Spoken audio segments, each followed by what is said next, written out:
Welcome to Together We Awaken, finding light in the dark. I don't know if you heard that thunder, but that's pretty interesting given what I'm going to talk about. This is episode 16. Keep singing. What carries us when we can't carry ourselves. I'm Allison Brunner, your soul sister, human guide, and rebirth midwife. I offer spiritual guidance and healing. And you can check out my offerings, which are changing quite a bit in the coming months, over at AllisonBrunner.com. I'll no longer be offering one-on-one sessions to new clients for the foreseeable future. I don't know if that's forever, but for now, I'll be continuing to work with my current one-on-one clients and offering more in the way of groups and other offerings, including a new group healing circle that will be shorter in length than the Hearth, but I'll share more about that in the future. But to be clear, I am continuing to work with my current one-on-one clients for as long as they're needing.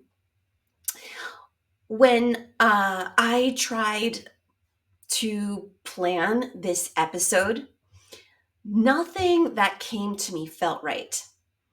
It felt like it was coming from my mind and wasn't truly embodied. I want to create these episodes from inspiration, from my heart. And even that was challenging because I was still reaching for something that wasn't fully integrated within me. And what came through instead is from what's happening in my body, in my spirit, and yes, in the people around me. Because what we are living through right now is not something the ego can bypass or the nervous system can even outrun. We are at a level of transformation that is asking everything of us. And I kept asking myself, what's honest? What actually needs to be spoken right now? And what kept coming back was this: I'm in it too. We all are. I don't know anyone who's not. So there, I said it. I'm in it too. When I jotted that down in my notes, I felt like I could exhale, because I think it's important that even those who have been on this path for a very long time admit that. I don't have it together right now. I don't feel great. My light has dimmed a little so that I'll cocoon a bit more and be more inward than I normally would be this time of year. I also sense that the cocoon is going to be an important place for me, to hang out in the weeks to come. So I light candles to remind me that I am the light, holding sacred space for the aspects of me in the shadow that are dying and transforming and becoming one with the wholeness that I am. I light incense and pray. I burn sage and listen. And a lot is coming through, guiding me in letting go of so many old ways of being, so many patterns, so many limiting beliefs. And what I'm not able to process emotionally is hitting me physically so that it too can be released. This episode is about what it means to keep going when the old ways stop working, when the climb gets steep, and when all you can do is surrender to what is breaking open. It's about trust and letting go And it's about singing when you're halfway up the mountain and there's a storm on its way, just like it feels to me like it is now, like literally and figuratively. I'll tell you a story, as I do in every episode. So this happened many years ago at Hawk Mountain in Pennsylvania. Hawk Mountain. I was hiking with a friend, someone I was dating at the time, and we had checked the weather before we left, and it looked fine and clear and, of course, safe for a long hike. But somewhere between checking the forecast and arriving, the conditions changed. We didn't know. We didn't know it until we were already deep in the trail. And by the time we saw, our phones, alerts went off on our phones, which is interesting because we didn't really have cell coverage, but it came through a tornado watch alert. We were too far in to turn around easily. And, the sky was getting dark. And this trail isn't a quick loop. It begins with a long, steep descent into the valley. Maybe a quarter of the hike is downhill. This isn't the part that's the Appalachian Trail, if any of you have been to Hawk Mountain and know what I'm talking about. And then it winds through the forest floor, through boulders and tree roots, and and then there's some flat terrain too, but not much. And that part always feels kind of enchanted to me, like another world. It is magical, and I highly recommend going there. And then, as you loop around, then the climb begins. And at first, it's not super steep, but you feel it. And then it gets really steep. So for the last stretch, maybe the final 20 minutes, you're also using your hands. Some of you that are really good hikers are like, 20 minutes? That part goes by in 10 for me. Not for me. But your body is doing real work. And that's where I was, when I started to sing. The truth is, my hiking partner was getting a little cranky, and the energy was starting to dip. We were both tired, and it was getting kind of heavy between us. So I just started singing Michael Jackson songs, of all things. I don't know why. Maybe because they were fun and catchy and gave us something to laugh about. And it worked.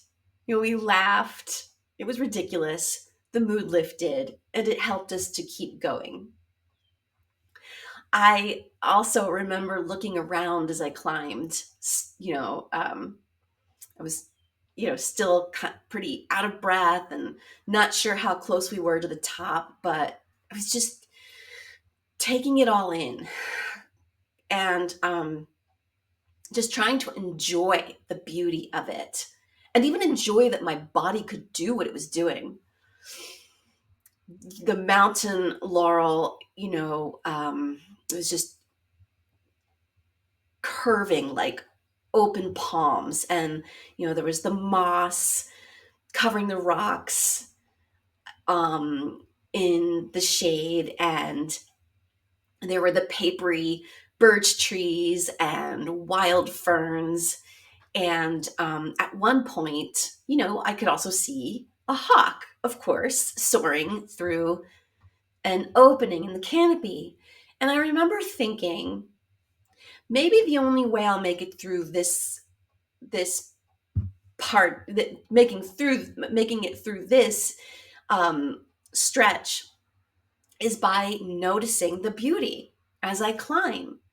And I just thought of this the other day. Again, maybe the only way I'll make it through this part of life, this stretch of inner and outer challenge, is by noticing the beauty. Because the truth is, we are in it right now. All of us. If you're not, I would love to hear from you in the comments. I would love to see if my assessment is correct, that we're all in it. If you're not, let us know. Um, Give us some advice, or pray for us. Some of us are walking through personal pain, collective fear, family chaos, financial pressure, or grief, perhaps, that we don't even know how to articulate. We are in the climb. And I'm learning surrender doesn't mean giving up. It's not about giving up or seeing yourself as having failed. It's also not about what earlier spiritual teachers used to say, and I do not agree with this, that we attracted it or we did something wrong that now we're learning a lesson from. It's not even karma. I'm also stopping the part of me that thinks that I have to fix everything that I'm going through by force. There's nothing to fix. And I'm stopping that part of me that tries to go back the way I came, like I'm on a hiking loop trail.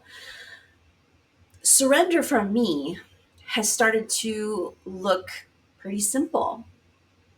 Sometimes it looks like sitting on my balcony and watching the sunrise, or practicing mudras and toning to be more present and loving to myself. But again, not as a way to get out of or fix my current experience. Or sitting next to my 3.5-foot zinnias out there, just being with them. They bring me so much joy, just looking at them. Resting beside my cat in a patch of sunlight. Putting my bare feet in the nearby lake. I also like to draw shapes in the dirt with a stick. or going to bed earlier after a salt bath. Or like I've had to do recently, canceling plans and making something really nourishing to eat instead. It's saying yes to what I really need right now. Not someday, and not when all the important stuff gets done first, as I used to say. Right now. It's the choice to keep going, even when I don't have it all together, even when I'm still in the climb. The other day, I took some time to sit and do some EFT tapping to move through enormous emotions. And through that practice, as I often do, I was able to get clarity and feel ready to take a step in my life that I've been guided to take for months, but was too afraid. And as soon as I surrendered and stopped fighting what I knew needed to be done, I went from totally exhausted and kind of depressed to having a surge of energy. I turned on my little faux vintage radio in my living room to one of the weekend WXPN radio shows out of the University of Pennsylvania. Good stuff, by the way, on the weekends. I love it. And without thinking, I started dancing. And then I was laughing the way people do in New Orleans when a massive hurricane is coming and they're all decked out on their rooftops like they're preparing to be swept away while in a state of ridiculous and silly joy. And by the way, I'm using that comparison without having ever been to New Orleans. It's something I read about, so maybe that actually doesn't happen. I hope that I'm not just making that up. But we're not going to be swept away, though. The storm will pass, and everything will feel fresh and new again. Back in the spring of 2024, I hiked behind St. Peter's Village in Elverson, Pennsylvania, along the trail above the French Creek. And I was reflecting on all that I'd been through in the years that led to that moment when finally all of my health problems were gone. After I'd survived several heartbreaks and losses and endured long-term isolation and hospitalizations and several moves. But that day, I made it to the top of that trail and I stopped and I put my hands, you know, on my hips first. And I looked out at the trees in the sky and I said out loud, "You did it. You are a badass. You should be so proud of yourself." And I was. And I made sure no one was looking and did my own little fist pumps in the air like I was Rocky Balboa. And I share that because that moment came before my next descent, before my next deep valley. And it wasn't, so that triumph, it wasn't the end of the story. It was a pause and a recalibration and a time of integration and rest and joy before another round of soul level metamorphosis. Because I'm not done. At a soul level, I know I came here to grow, to learn as much as I could, to heal as much as I could for me, my ancestors, for other lifetimes, just like you, to fulfill as much of my potential as I could hold. And if you're listening, maybe you feel that way too. And I promise you that, as challenging as things may be right now, and in the weeks ahead, you will have your own fist pumping moment. You too will look back and maybe even shed a tear when you realize how courageous you were despite feeling like you just want out of this. Here's how I see it. Love is calling us back home. You as a soul went on a wild, courageous adventure. You traveled far from source so you could experience life in a body, so you could learn through contrast and polarity, grow through challenge, and evolve through your stories. But now, like a mother calling her child in from the snow after hours of play, love is saying, "It's getting dark. It's getting cold. Come inside. It's time to eat. Let yourself be warmed. Let yourself be held." And the thing is, we didn't even know how long we've been out there. Just like when we were kids, we forgot that we were just playing. We forgot the stories we were playing in, including the props like the blizzard and the sleds, that they weren't the whole truth, that they were holograms, experiences for the soul to have. And now we're being invited back home, not to die, but to come home in the body while still incarnated, to remember who we are and what is true, to collapse the hologram and live a new reality. And coming home is hard because we have to let go of so much. We got so attached to the story and to our patterns, to our protections, and even to our pain. And it doesn't just leave, quietly or without a fight. It has to move through us. And sometimes that hurts, especially all the stuff we never gave ourselves a chance to feel, everything we tried to escape or run away from. So for some, it shows up as grief, and others rage, and others emotional overwhelm. And for others like me, it's even showing up as physical pain. Years ago, I used to experience the most excruciating pain from endometriosis. It was pain that seemed to stop time, that erased everything else. Someone close to me at the time recommended that I call a doula to coach me through it. And she helped women go through childbirth. So maybe she could help me move through what others described as even worse than labor pain. And she did. We sat on the phone for what felt like forever, of course.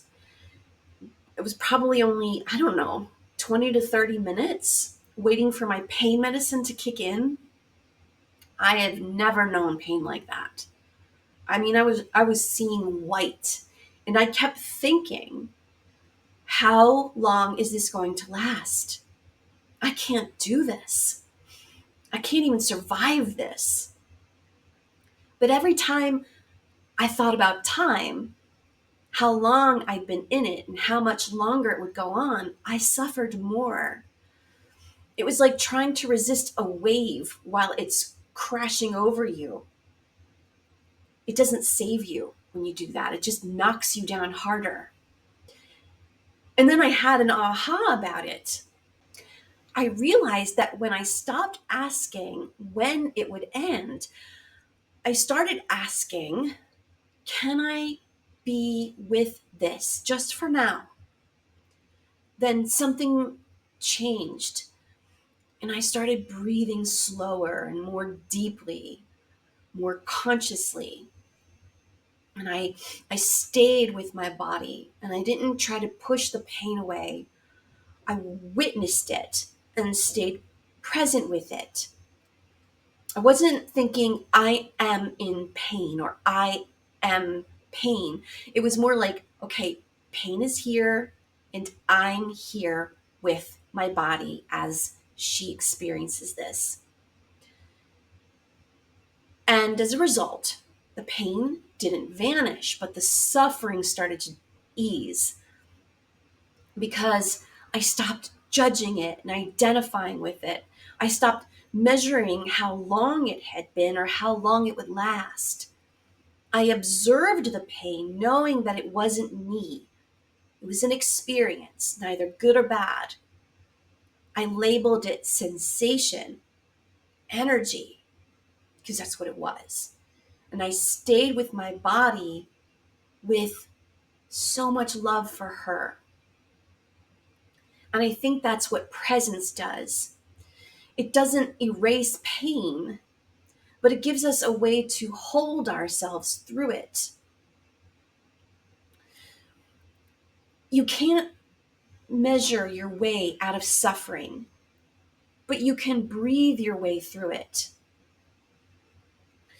Whether it's physical, emotional, or spiritual, the way through it, I think, is the same. That we stay and breathe and we witness it without becoming it. And we hold ourselves with the same gentleness that you'd offer to a child or an animal in pain. And trust that eventually the wave will pass. Remember the mountain I talked about? Hawk Mountain? Whatever your mountain is, whatever ache or question or edge that you're holding, maybe you find the song that helps you keep walking. Maybe you find the light that still glows somewhere inside of you. Maybe you remember, even just for a breath, that you're not alone. Because the truth is that the climb might not be over yet. Coming weeks, maybe even the next few months, might still feel like the steep part. But you're still here and you're still walking. And hear this. We are all climbing right now. But we're climbing together. And we will reach the top. Follow every rainbow till you find your dream, a dream that will